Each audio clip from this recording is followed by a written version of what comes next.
오늘 메디치 경제 투자 손님은 안재강 한국경제신문 기자입니다. 반갑습니다, 기자님. 반갑습니다. 네, 우리 안 기자님은 한경 기자이시기도 하고 한경에서 운영하는 한경 코리아 마켓 유튜브 채널의 진행자기도 하시잖아요. 네, 맞습니다. 예, 오늘 안 기자님 초대한 이유는요. 지금 주식시장의 화제인 이제 에코프로 이야기를 해보려는 건데요. 에코프로 주식 혹시 갖고 계신가요? 저는 안타깝게 갖고 있지 못하고요. 네. 본부장님께서는 혹시 갖고 다행히 계신지? 없습니다.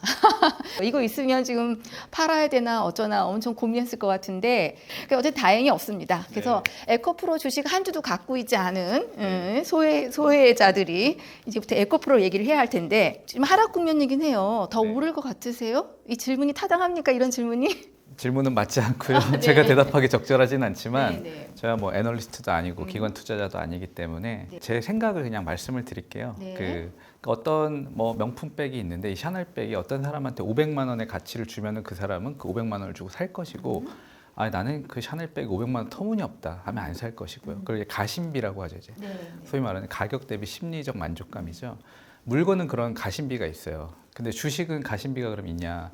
주식은 사실 가심비라는 게 없죠. 물건이 아니니까. 그렇죠. 가격만 있을 뿐이고요. 물론 일부 대주주 분들 같은 경우는 가심비가 있죠. 근데 우리 같은 일반인들 같은 경우는 그냥 오로지 가격만 있습니다. 그럼 가심비는 없고 그럼 가격이 오를 것인지 내릴 것인지에 대한 판단만 하면 되거든요. 그러면 에코프로 같은 주식들은 지금 굉장히 대중화돼 있고 저희 어머니도 어머니도. 주식에 대해서 잘 모르시는 저희 어머니조차도 전화해서 왜 안 사냐고 물어볼 네, 정도의 이 주식이 되어 있는 상황이면 주식이라는 게 확장성이 있어야 되거든요. 예를 들면 주가가 10,000원에서 10만 원 갈 때는 10,000명의 사람이 필요하다고 그냥 예를 들어 볼게요. 근데 10만 원에서 100만 원이 가려면 그러면 10만 명이 더 필요하다. 그러면 10만 원에서 100만 원이 가려고 그러면 100만 명이 필요하다. 이런 식으로 한번 가정을 해볼게요. 그럼 100만 원에서 1,000만 원이 가려고 그러면 뭐 1,000만 명, 2,000만 명이 필요할 수 있겠죠. 그럼 현재는 어떤 상황일까? 현재는 거의 뭐 몇백만 명이 지금 이 주식을 이야기하고 이 주식에 관심을 갖고 있기 때문에 확장할 수 있는 그 여지가 그렇게 많지는 않다. 그러니까 이미 많은 사람이 들어갔다. 네네네. 그러니까 이 주식을 100만 원에 산 주식을 내가 100만 원이든 120만 원이든 샀으면 이거를 산 사람 입장에서는 이미 1000% 이상 수익을 본 사람들도 있기 때문에 최소한의 기대 수익률이라는 게 그렇게 낮진 않을 거예요. 뭐 5%, 10% 보면 그냥 예금하거나 채권 사면 되니까요.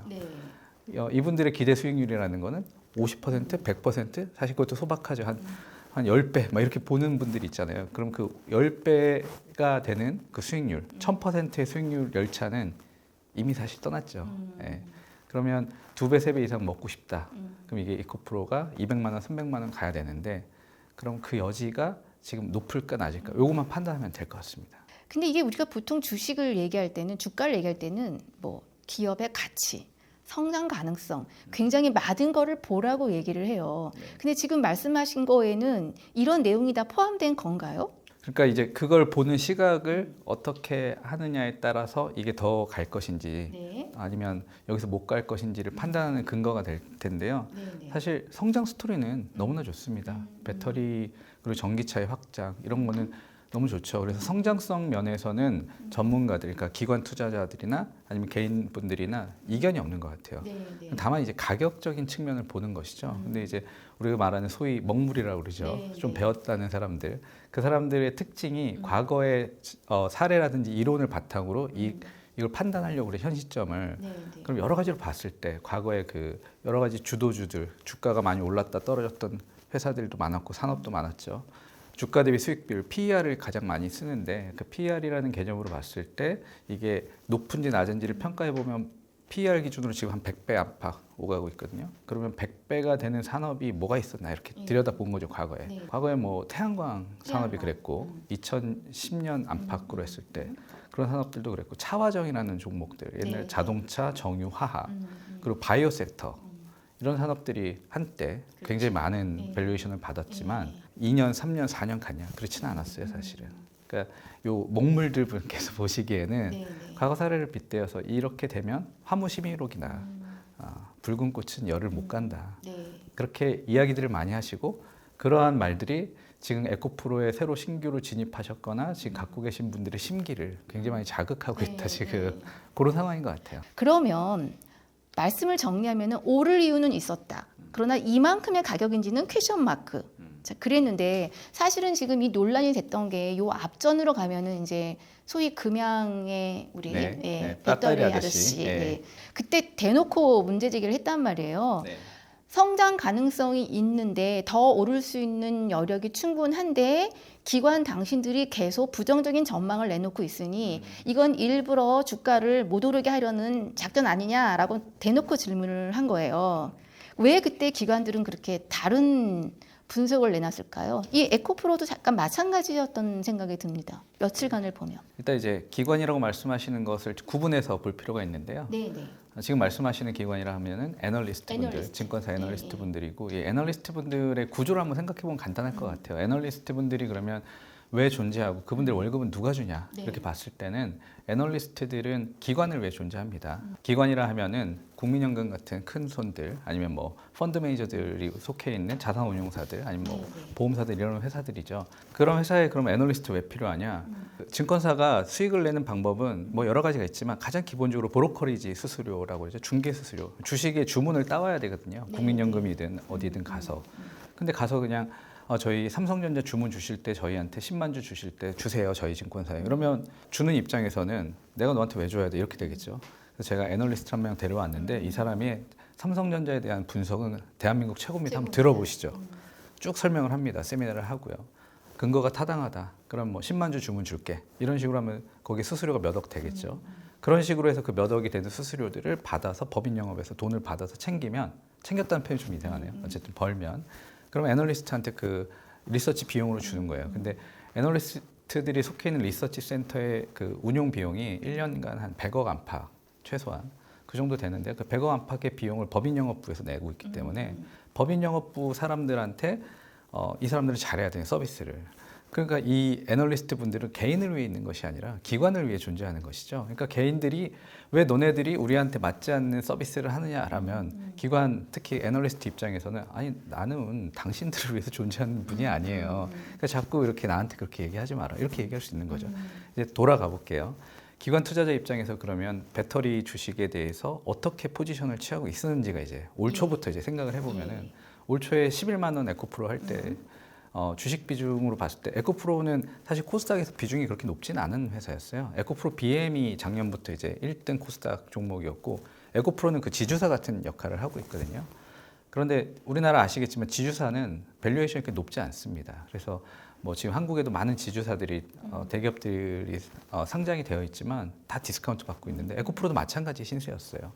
그런데 갑자기 에코프로 BM이 뜨고 그러면서 이제 에코프로가 이제 테마주 같은 형태로 해서 급등하게 되니까 기관들 입장에서는 그걸 충분히 담아놓지 못했던 상황이었던 거죠. 근데 기관들이 또 뭐가 있냐면 펀드 매니저들은 자기들이 평가받을 때 주식 같은 경우는 이제 벤치마크 지수가 있죠. 코스피 대비해서 내가 몇 퍼센트 수익을 냈다. 예를 들면 코스피가 10% 올랐는데 나는 5% 수익 냈으면 못한 겁니다. 코스피가 100% 올랐는데 내가 60% 수익 냈으면 못한 겁니다.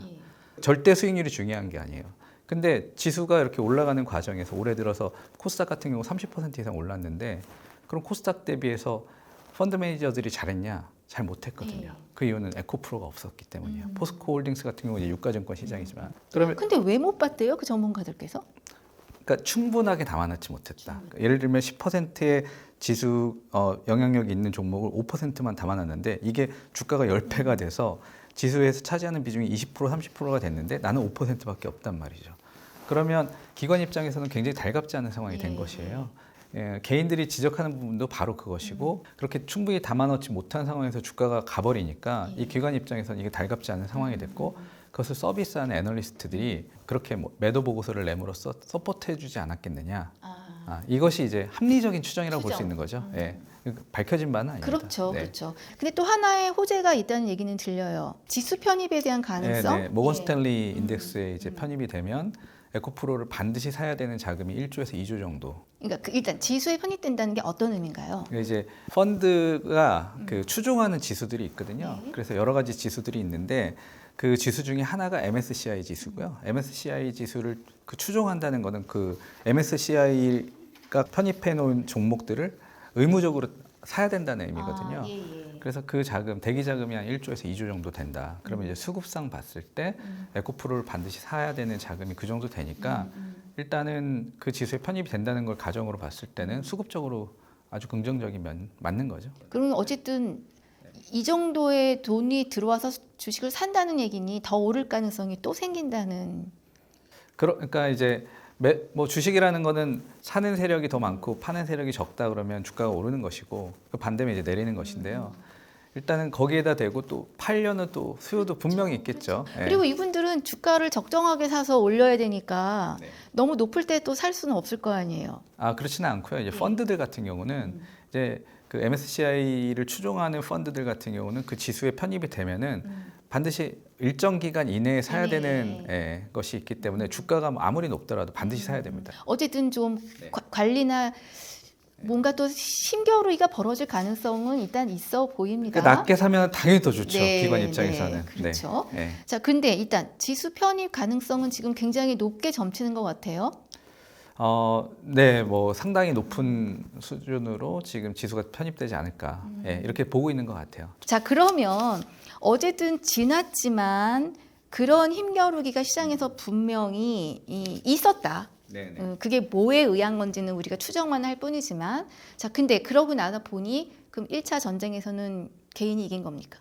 그건 명백하죠. 명백하게. 올 상반기 7월까지 봤을 때만 7월까지. 하면 에코프로가 이제 아까도 말씀드렸다시피 11만 원에서 150만 원까지 갔는데요.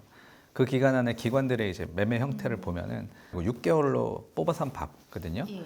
순매도 상위 1위는 삼성전자였어요. 그럴 법한 게 삼성전자 시가총액이 400조 원이고 펀드들 같은 경우 의무적으로 삼성전자를 편입해야 되기 때문에 매매가 많을 수밖에 없는 종목이고 그리고 2등부터 8등까지 배터리 관련 종목이었어요. 그리고 외국인 투자가 분들도 마찬가지셨는데 외국인들의 특징은 또 뭐였냐면 순매도 금액이 기관분들보다 훨씬 컸다. 배터리에 대한 종목. 특히 가장 순매도 금액이 컸던 게 포스코홀딩스였는데 금액이 8조 8천억 원 가량 됐거든요. 그 의미가 뭐예요? 그러니까 8조 8천억 원을 순매도했다는 거는 예를 들면 한 20조 사고 한 12조 정도 팔면 그게 순매도가 8조가 되는 것이죠. 그러니까 가장 많이 판 종목인데 이게 공교롭게도 가장 개인이 그럼 그 기간 동안에 많이 산 종목은 뭐였냐면 포스코 홀딩스였어요. 그러니까 포스코 홀딩스 9조 5천억 원어치 순매도 상위 1등이거든요. 그러면 에코프로는 어딨냐? 에코프로는 3등에 있습니다. 3등에 9,500억 원. 포스코 홀딩스의 10분의 1이었어요. 그래서 이걸로 이제 추정컨대 이것도 이제 정확히 알 수는 없고 개인들마다 다 개별적이다 보니까 다 사정들이 있으시겠지만 에코프로가 15배 오를 때 포스코홀딩스는 한 3, 4배? 그러니까 상대적으로 덜 올랐기 때문에 더 오를 가능성이 있다고 보실 수도 있고 또 하나는 포스코홀딩스는 대기업이잖아요. 그러니까 성장성 있는 산업 플러스 대기업. 그러니까 장기로 보유하고 있을 종목이다라고 해서 갖고 있을 수도 있는 것이고요. 어찌됐든 간에 최근에 나타나는 현상 중에 하나는 포스코홀딩스에 대한 개인 사랑이 또 두드러진다. 보통은 홀딩스에 대한 가치 평가가 낮은데 여기는 조금 애정을 받은 에코프로 거예요. 같이. 에코프로처럼. 그리고 이제 포스코홀딩스 같은 경우는 지주회사이긴 하지만 사업을 하고 있는 사업 회사들이 다 있습니다. 또 그래서 이제 순수 지주사는 아니고요. 사업형 지주사가 됩니다. 그래서 어쨌든 그래서 개인이 이겼어요. 이 전쟁은 잠시 숨고르기 상황인데 이제 어떻게 될지도 모르는 상황인데 방금 이제 외국인 얘기를 하셨는데 사실은 진짜 전쟁은 이 외국인들 공매도와 개인 매수의 싸움이었다. 이런 분석도 나오는데 시장을 보시는 우리 안 기자님께서는 어떻게 보시나요? 맞나요? 이런 일부는 맞는 것 같습니다. 그것도 이제 제가 인터뷰를 다 하고 뭐 한 것이 아니기 때문에 시장 상황에 따른 추정 혹은 전문가들 이야기를 듣고 전해들은 것들을 전해드리자면 외국인뿐만 아니라요. 기관 투자가들도 상당 부분 공매도를 한 건 맞는 것 같고요. 기관들 같은 경우는 이제 대차 잔고를 보면 이제 알 수 있는데요. 대차 잔고 비중이 급격하게 늘어나서 에코프로나 에코프로 BM, 뭐 포스코홀딩스 같은 종목들이 대차 잔고가 7월 달까지 급격히 느는 모습을 볼 수 있어요. 그러다 이게 어느 순간 갑자기 확 회소가 되는데요. 그게 바로 7월 26일이었습니다. 7월 26일. 7월 26일은 많은 분들이 아실 텐데 증시에서 적벽대전이 일어났다고 흔히들 말을 하시는데요. 적벽대전이요? 네, 조조와 유비, 손권 연합군이 싸운 그 유명한 삼국지에 나오는 전쟁이죠. 그래서 엄청난 전쟁이 벌어졌고 그날 오전까지만 해도 주가가 막 10%, 15% 오르던 주가들이 갑자기 점심 먹고 와서 폭락한 일이 있었거든요. 근데 그날 공교롭게 대차장고가 굉장히 많이 해소됐어요.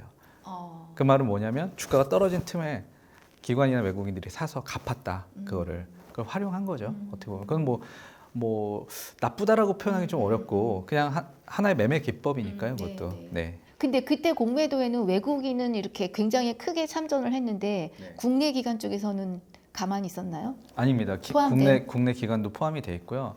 사실은 한 4월, 5월까지도 이미 그런 얘기가 이미 여의도에서 많이 돌았어요. 그래서 공매도를 친 일부 기관들 실명까지 거론이 되면서 그 회사들이 조만간 망할 거다. 예, 라는 얘기까지 나왔고 제가 몇 군데 취재를 해본 결과 이 말은 상당히 신빙성이 있더라. 그러니까 국내 기관들도 공매도 전쟁에 꽤 많이 참여했다더라. 그래서 아마 아까 말씀하셨던 애널리스트의 매도 보고서와 국내 기관들의 그런 공매도 대차 잔고라든지 이런 걸 봤을 때 그게 이제 비슷하게 일치하니까 그렇게 추정을 해볼 수 있는 거죠. 이게 짬짬이를 한 거 아니냐. 네.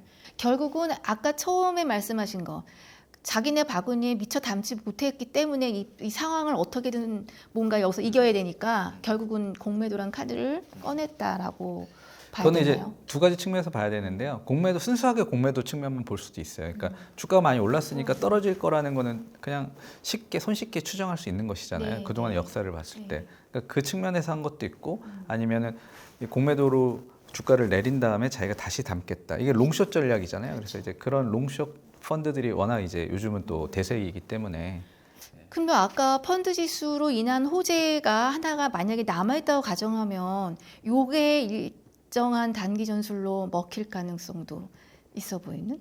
뭐 일장일단이 있는데요. 사실 지금까지 에코프로나 다른 배터리 주식들이 오른 게 그런 수급 1조, 2조 정도 되는 수급만 갖고 올랐다고 얘기하기는 굉장히 어렵고요. 사실 에코프로 같은 주식은 꿈을 주는 주식이죠. 그래서 실제로 에코프로 실적을 보면요. 2021년에 1조 5천억 매출이었던 게 네. 작년 2022년에 5조 6천억까지 급상승했고요. 올해 같은 경우는 지금 10조 원이 넘을 걸로 추정이 되고 실제 있거든요. 매출이 발생을 하면서 기업이 지금 성장하는 걸 보여주고 있네요. 네, 실제로 가고 있고 어떤 한 산업이 굉장히 각광받을 때는 침투율이라고 하죠. 그러니까 예. 우리가 핸드폰 같은 경우도 스마트폰, 피처폰에서 스마트폰으로 바뀔 때 가장 주식시장이 열광했던 때는 침투율 10% 수준일 때. 그러니까 어느 정도 매출도 발생하면서 그럼 나머지 90%가 아직 안 바뀐 거잖아요. 네. 전기차 같은 경우 작년에 1,000만 대가 팔렸습니다. 전체 자동차 판매 대수가 8천만 대였거든요. 조금 안 됐는데요. 7대 중 한 대가 팔렸어요. 침투율 13%. 딱 그 시나리오하고 잘 맞는 거죠. 네, 그래서 실제로 실적이 좋아지고 있고요. 그럼 이익이 안 나냐? 그것도 아니에요. 이익률이 한 10% 정도. 그러니까 매출 10조 나면 1조는 이익이 나오고 있어요. 제가 이제 그래서 사실 그 말씀만 앞에 걸 들으면 어쨌든 기업은 성장 가능성이 있는 걸 보여주고 있고 네. 뭐 시장에서도 그렇고 영업이익도 나쁘지 않고 그럼에도 불구하고 너무 많이 올랐다 하는 게 이제 소위 이제 애널들의 분석이었잖아요. 네. 근데 일정 정도 만약에 기관이 그거를 담고 나서 그 다음부터는 다시 바뀐 보고서가 나올 가능성도 있겠어요. 뭐 그건 이제 앞으로를 예상해야 되는 것인데 네. 그렇게 태세 전환을 하는 것이 없었습니까 과거에? 아니 늘 있습니다. 늘 있죠. 애널리스트들은 제가 그래서 여쭤봐요. 늘 있고요. 네. 그럴 가능성이 물론 있습니다. 그리고 네. 일부는 이미 태세 전환이 되어 있습니다. 아, 이제 에코프로 같은 경우는 분석 보고서가 지금 거의 안 나오고 있거든요. 네. 이제 분석을 포기한 것인데 에코프로 BM, 그 네. 에코프로 가치의 70% 정도를 차지하는 주력 자회사인 에코프로 BM 같은 경우는 지금 보고서들이 계속 나오고 있고요. 지금 주가가 뭐 제가 오늘은 확인을 안 해봤습니다만 30만 원, 33만 원 뭐 안팎 하거든요. 네, 네. 근데 그 주가가 50만 원 정도까지 갈 수 있다는 보고서들도 있어요. 더 갈 수 있다. 혹은 뭐 일부 증권사 같은 경우는 20만 원이 적정 주가다. 그러니까 아직도 한 30-40% 떨어져야 된다. 이렇게 네. 보는 보고서도 있고. 그러니까 이미 태세 전환은 일부 있다. 근데 앞으로 만약에 이것이 이제 애널리스트 분들은 그렇게 표현하더라고요. 가격 조정, 기간 조정 뭐 이런 식으로 얘기하죠. 좀 어려운 용어로. 그런 조정 과정을 거치고 나면 그럼 이제 실적이 그러고 나서 실제로 받쳐준다면 그러면 주가는 다시 한번 탄력을 받아 갈 수 있겠죠. 근데 다만 이제 지금은 어느 정도 보합 상태인 것 같아요. 뜨거움이 한창 열기가 올랐다가 살짝 지금 식은 상태. 근데 여기서 일부 또 담으시는 분들이 있겠죠, 분명히. 사시는 그렇죠. 분들이 있겠죠. 그렇죠. 예. 한 주도 없는 우리들은 이제라도 담아야 되나? 여전히 관심이 많을 것 같아요. 이제라도 사야 되나? 혹은 반대로 이제는 팔아야 되나? 그 질문도 굉장히 어려운 질문인데요. 굉장히 어려운 질문이죠. 네, 네. 여기 매드치 미디어에 칼럼 기고하는 글이 있었는데 네. 거기서 제가 나름의 제 먹물 근성을 발휘해서 네. 가장 잘 설명하는 이론이 뭘까라고 해서 찾은 것 중에 하나가 앙드레 코스탈론이라고 과거에 그 1999년도에 돌아가셨는데 이분이 이제 워렌 버핏만큼 굉장히 유명하셨던 그 투자가셨고요. 책도 많이 쓰시고 칼럼도 많이 쓰셔서 기록을 많이 하셨어요. 그 중에 달걀 이론이라는 게 있습니다. 예, 그 달걀 이론은 뭐냐면 달걀 이렇게 세워놓고 예. 시계 방향으로 계속 빙글빙글 돌면서 주가가 이제 이렇게 뭐랄까 사이클을 갖고 있다 이렇게 보는데요. 지금 에코프로 주식을 거래량과 그 상황을 따라서 이렇게 비교를 해봤더니 제가 봤더니 그 이제 제가 그 본 앙드레 코스탈로니의 달걀 이론 해석입니다. 네. 봤더니 지금 이제 상승 1단계, 2단계, 3단계로 나뉘어서 3단계가 이제 과열 국면인데 네. 과열 국면에서 하강 1국면 정도 되더라고요. 제가 보니까. 그러니까 달걀의 네. 꼭지점을 이렇게 네. 돌았다는 거죠. 네. 그때 이제 돌고 나면은 어떤 일이 발생하냐면 거래량이 급격히 줄기 시작하고요. 왜냐하면 매수세가 붙지 않기 때문에. 그러고 나서 추격 매수를 하는 사람들이 이제 일부 이제 뭐랄까 내가 이거는 지난번 놓쳤으니까 미련을 갖고 다시 사보고 싶다 하는 사람들이 이제 그 달걀 하락 국면 1국면에서 사신다고 이렇게 돼 있다고요. 그래서 제가 그걸로 봤을 때는 이제 이 모형으로 봤을 때는 그 국면이 아닐까라는 생각은 해봤습니다. 예. 달걀로 안 오고 계속 이렇게 네. 이렇게 달걀이 근데 동그란 달걀이 아니고 반 깨진 걸 수도 있고 그렇죠. 잘 모르겠어요. 우리 지리산 능선처럼 이렇게 또 이렇게 네. 꼭지점이 저 멀리 있을 수도 있는데 아무도 알 수 없어요. 며느리도 알 수 없어요. 네. 근데 아까 제가 모두에 얘기했는데 이제 2차 전지가 이렇게 되는 상황에서 이제 새로운 또 테마주가 하나 형성이 됐잖아요. 그래서 사실 오늘 에코프로 얘기하는데 저희 구성원의 한 명은 에코프로 말고 투전지를 얘기되는 거 아니냐 이런 말도 했는데 지금 이 바통 이쪽에서 이어받을 것 같아 보이십니까? 초전도체라는 거는 뭐 제가 과학자 아니기 때문에 네. 뭐 자세히는 모릅니다만 이제 뭐 이것이 만약에 실제로 상용화가 된다면 엄청난 혁명적인 일이 발생하겠죠. 그 시각에서 봤을 때는 굉장히 그 주식시장하고 잘 조합이 되는 것 같아요. 주식시장은 꿈을 먹고 사는 거니까요. 근데 배터리랑 다른 점은 아까 배터리는 침투율이 13%라고 그랬는데 전기차는 그러면 이 산업은 이미 13%의 침투를 해 있고 계속 성장하는 산업인데 이 초전도체 같은 경우는 아직 그냥 침투율 자체가 0이죠. 아직 없는 산업이잖아요. 실체가 아직은 없는 산업에 투자를 한다는 것은 모르겠습니다. 이런 테마주가 뜨면요 초반에 검증되지 않은 종목들이 굉장히 많이 나오고 그러다 보면 그것들 상당수는 사실 나중에 가면 아닌 것으로 밝혀지는 경우가 많죠. 그러니까 이제 요런 이벤트가 발생했을 때 내가 가슴이 막 뛴다. 이런 분들은 참전하셔서 한번 이렇게 큰 수익을 기대해 봄직도 하지만 본인은 뭐 그런 건 아니고 그리고 언제든지 이것이 현실화돼서 실제로 매출화되는 과정을 거치면 또 기회는 오거든요. 그러니까 그때 투자하셔도 늦지 않다라고 저는 생각합니다. 한 주도 없는 우리 안 기자님은 소외감 느끼세요? 요새 주변에서 그런 거 질문 많이 한다고 하던데. 저는 소외감을 느끼지도 않아요. 왜냐하면 그렇다고 뭐 다른 주식이 있는 것도 아닌데 에코프로 같은 회사들을 그러니까 성향인 것 같아요. 그러니까 어떤 분들은 투자를 하실 때 가슴 뛰는 설레는 이러한 경험을 겪고 싶은 분들이 있잖아요. 그리고 어떤 분들은 저같이 소심이들은 주가가 뭐 조금 떨어지면 밤잠을 못 자거든요. 그러면 주식 하는 것 돈 벌기 위한 것이고 돈 버는 것은 행복하기 위한 것인데 제가 주식 투자를 하면서 행복하지 않으면 뭐하러 그 주식을 투자하나라는 생각이 들어서 저는 그렇게 하기는 좀 어려울 것 같아요. 제 개인적인 성향은. 본부장님도 어떤 생각을 갖고 아니면 계시고 저는 일찌감치 마음을 정리했어요. 굉장히 이렇게 성장성이 있다는 무슨 얘기를 들어도 사야겠다는 생각이 거기까지 안 미치는 거예요. 근데 그게 좀 반짝이는 분들이 계시잖아요. 들어오면은 뭐지 하고서는 딱 사는 분들. 근데 약간 기자는 그런 거에 좀 둔감할 필요도 필요하지 않을까?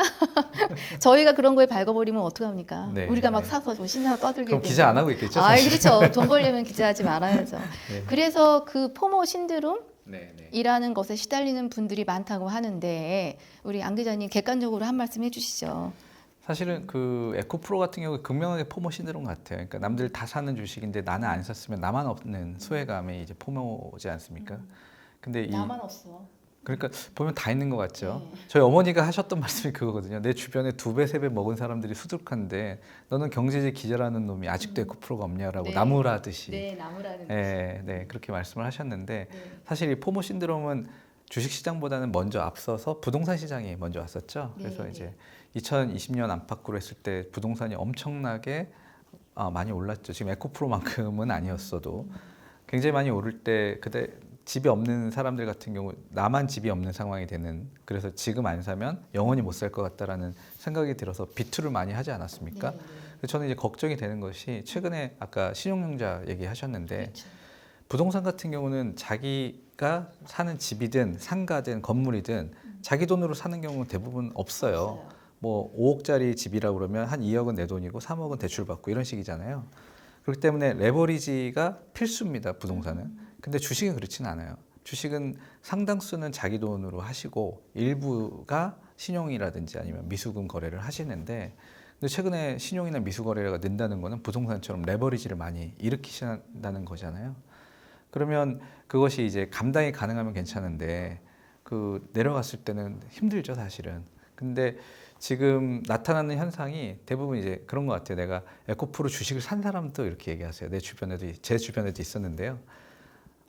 얼마를 샀는데 그 2배를 먹었대요. 3달 만에. 근데 금액이 너무 적어서 너무 서운하다. 돈을 벌었는데도 불구하고. 벌었는데도 서운하다. 또 어떤 분은 좀 더 갖고 있을 걸. 예, 2-3배가 아니라 그러니까. 5배, 10배 먹을 수 있었는데. 나 어깨에 팔았는데 예전에 네. 여기까지 올라가 있어, 이런 거죠. 그래서 사신 분들조차도 그런 얘기를 하세요. 예. 그러니까 사시는 분들도 포모 증후군이 있고 없는 사람도 포모 증후군이 있고, 이게 마치 대한민국 모든 사람이 영어 컴플렉스 있는 것 같은 그런 느낌도 살짝 듭니다. 이게 어떻게 하면 좋습니까? 돈을 벌고도 자기 마음에 충족하지 않아서 스트레스를 받으시니? 일단 밖에다 얘기는 안 하셨으면 좋겠어요. 네, 한 사회가 포모 신드롬이 강화되는 건 그닥 좋지는 않죠. 근데 이런 말씀들도 많이 하시더라고요. 제가 이런 거는 뭐 개인이 판단할 영역이긴 하지만 주식 시장에서 돈을 버는 사람은 느긋한 사람들이고 이 조급한 사람들의 돈이 느긋한 사람들로 이전된다, 이런 말들도 많이 하셔서. 네. 제로섬 게임 안에서 이기는 사람은 인내심과 느긋한 사람이다. 인내심과 느긋함은 사실 또 돈에서 나오지 않나요? 그러니까 꼭 그렇지 돈 많은 사람들이 대체로 버시는 것도 맞아요. 그런 네. 이유가 있는 것 같아요. 네. 여기서 한번 생각해봐야 될 거는 우리 화투를 치든 네. 도박을 하든 그러면 돈 버는 데는 어딘가 한번 잘 생각해보면 하우스거든요. 그치. 여기서의 하우스는 어딘가. 예, 지금 거래량이 폭발적으로 늘었기 때문에 아마 증권사들이 쾌재를 부르고 있을 겁니다. 뭐 증권사는 재밌네요. 엊그저께 금융기관 실적 발표에서 A 은행사가 엄청난 영업이익 올렸다가 나왔는데 증권사도 실적 발표할 때 좀 굉장하겠습니다. 앞에서는 우는 소리 하고 막 기관에서 뭐 매도해야 한다, 너무 비싸다, 우리는 못 벌었다 이러면서 실제로 돈은 결국 개미들 덕분에 보는. 그렇죠. 그러니까 결국에는 개인 투자자분들이 많이 거래하신 돈이 네, 결국에는 증권사들로 좀 다 가고 있어요. 네. 객관적인 눈으로 기자로서 시장을 이렇게 바라봐 주시는 거 오늘 저는 굉장히 듣기 편했거든요. 감사합니다. 예, 매치지 경제에 또 출연해 주실 거죠? 예, 불러주시면 뭐 언제든 보겠습니다. 알겠습니다. 자, 여러분들이 오늘 이야기를 들으실 때 에코프로 주식이 또 얼마였을지, 아까 말씀한 초전도체는 또 어떻게 돼 있을지 또 굉장히 달라져 있을 가능성도 있어요. 이를 리비하지 마시고 느긋하고 인내심을 가지고 보시기를 바랍니다. 자, 오늘 여기서 마치겠습니다. 감사합니다. 감사합니다.